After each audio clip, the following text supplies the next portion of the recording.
No es que seas negativo. Tu cerebro está programado para el miedo, y eso lo cambia todo. Porque si el problema fuera tu actitud, bastaría con decidir pensar diferente para que los pensamientos negativos desaparecieran. Pero tú ya sabes que no funciona así. Ya intentaste el pensamiento positivo, ya intentaste enfocarte en lo bueno, ya intentaste agradecer cada mañana.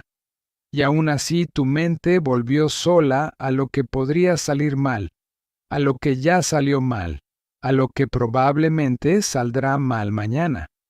Eso no es debilidad de carácter, no es falta de disciplina mental, es biología.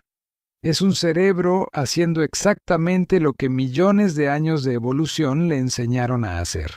Y cuando entiendes eso, cuando dejas de pelear contra tu propio diseño y empiezas a trabajar con él, todo cambia. Lo que los neurocientíficos llaman sesgo de negatividad es uno de los hallazgos más sólidos y más consistentes de las últimas décadas en neurociencia. El cerebro humano no procesa las experiencias positivas y negativas de la misma manera.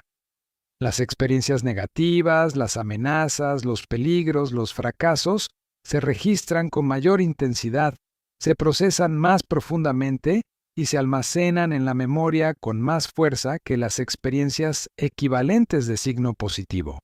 Un insulto dura más que un cumplido. Una pérdida duele más que una ganancia equivalente alegra. Un error se recuerda con más claridad que un acierto del mismo tamaño. Esto no es una falla del sistema, es exactamente cómo fue diseñado. Durante la mayor parte de la historia humana, prestar más atención a las amenazas que a las oportunidades era literalmente la diferencia entre sobrevivir y no sobrevivir. El cerebro que ignoraba un posible peligro no sobrevivía para transmitir sus genes. El cerebro que detectaba amenazas en todas partes, aunque se equivocara la mayoría de las veces, tenía muchas más probabilidades de seguir vivo. Somos descendientes directos de los cerebros más ansiosos, más vigilantes, más predispuestos al miedo que existieron. Y ese legado vive en ti cada vez que tu mente va automáticamente a lo que podría salir mal. El problema no es el diseño en sí mismo. El problema es que ese diseño evolucionó para un mundo que ya no existe. Un mundo donde las amenazas eran físicas, concretas e inmediatas. Un depredador, una tormenta, un enemigo. Amenazas que requerían una respuesta rápida y que terminaban, que se resolvían o no se resolvían, pero que tenían un final claro. El mundo moderno funciona de manera completamente diferente. Las amenazas de hoy son abstractas, difusas y crónicas. La incertidumbre económica, las relaciones complicadas, el futuro incierto, la opinión de los demás. Estas amenazas no tienen un final claro, no se resuelven corriendo ni peleando, y el cerebro que fue diseñado para responder a peligros inmediatos y concretos no sabe qué hacer con amenazas que no tienen forma ni fin. Entonces hace lo único que sabe hacer. Se mantiene en alerta, sigue buscando peligros, sigue procesando lo negativo con más intensidad que lo positivo. Y eso que en el mundo antiguo era una ventaja de supervivencia, en el mundo moderno se llama ansiedad, se llama pensamiento rumiativo, se llama no poder disfrutar lo bueno porque la mente siempre encuentra algo de qué preocuparse. El primer paso para trabajar con este diseño en lugar de contra él es lo que los psicólogos llaman reconocimiento sin fusión. Cuando aparece un pensamiento negativo, la reacción automática es o bien creérselo completamente o bien intentar suprimirlo. Ninguna de las dos estrategias funciona. Creérselo alimenta el ciclo de negatividad. Suprimirlo lo amplifica, como ya vimos. La tercera opción, la que funciona, es reconocer el pensamiento como lo que es. Una producción del cerebro, no una descripción de la realidad. Hay una diferencia enorme entre pensar esto va a salir mal y pensar mi cerebro está generando el pensamiento de que esto va a salir mal. En el primer caso, el pensamiento es la realidad. En el segundo caso, el pensamiento es solo un pensamiento. Y esa distancia, por pequeña que parezca, cambia completamente la relación que tienes con él. No necesitas creerle. No necesitas luchar contra él. Solo necesitas verlo como lo que es. Tu cerebro haciendo su trabajo de detectar amenazas, aunque en este caso la amenaza no sea real. El segundo paso es la recalibración activa de atención. El sesgo de negatividad es automático, pero no es irreversible. El cerebro tiene plasticidad, que es la capacidad de cambiar sus patrones de procesamiento con la práctica sostenida.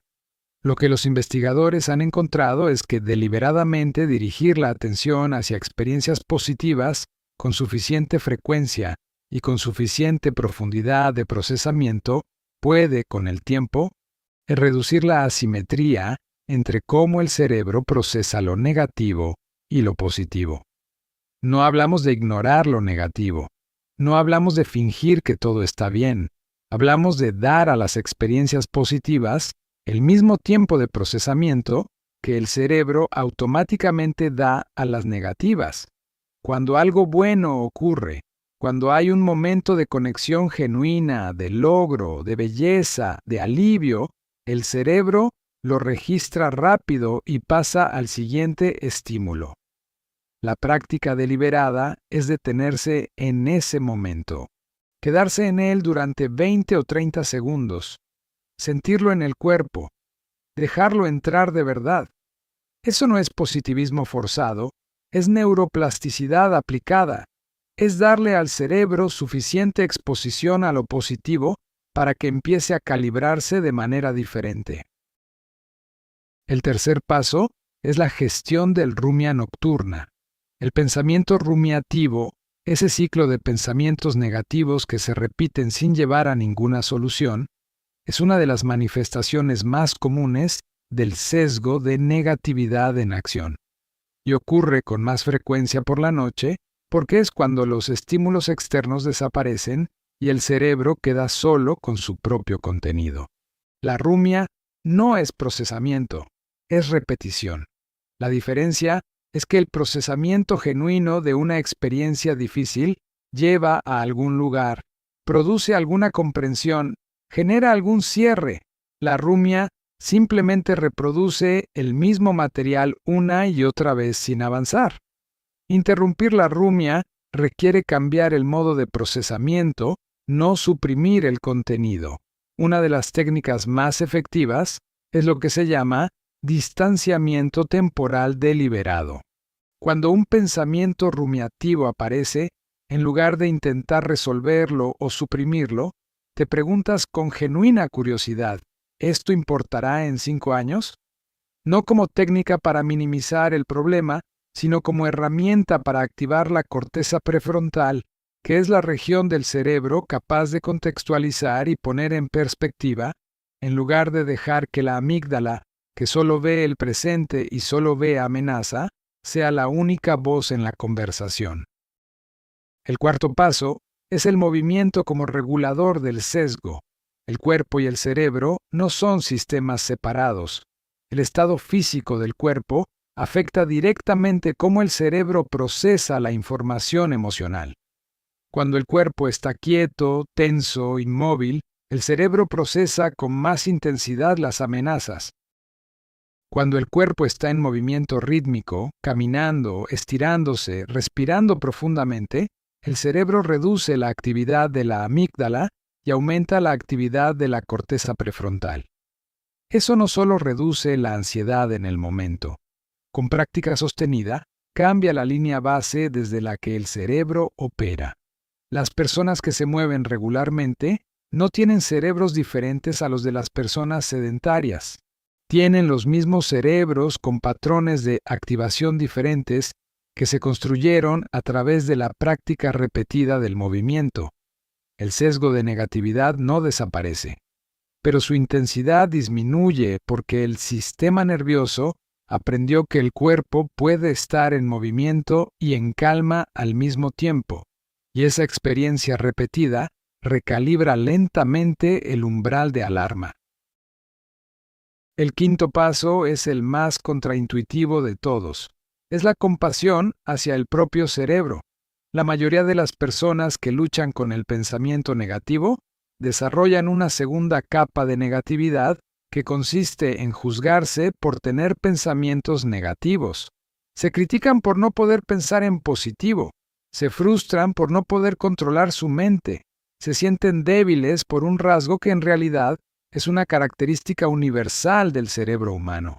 Esa segunda capa amplifica el problema porque agrega al sesgo de negatividad original una carga adicional de autocrítica y vergüenza.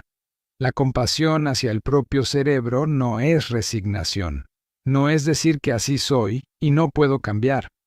Es reconocer que tienes un cerebro que aprendió a sobrevivir de la única manera que sabía y que ahora estás aprendiendo a enseñarle algo nuevo.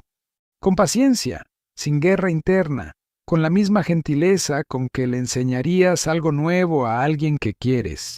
Esta noche, mientras el sueño llega, si aparece un pensamiento negativo, recuerda que no es una señal de que algo está mal contigo. Es tu cerebro haciendo lo que lleva millones de años haciendo. Y tú, en este momento, ya tienes algo que ningún cerebro primitivo tenía: la capacidad de observar ese proceso desde afuera, de ver el pensamiento sin ser el pensamiento, de reconocer el diseño sin quedar atrapado en él. Eso es lo que te separa de la biología pura. No la ausencia de miedo, sino la capacidad de relacionarte con él de una manera diferente. Esta noche descansa. Tu cerebro hizo su trabajo. Ahora le toca descansar también. Mañana seguirá siendo tuyo.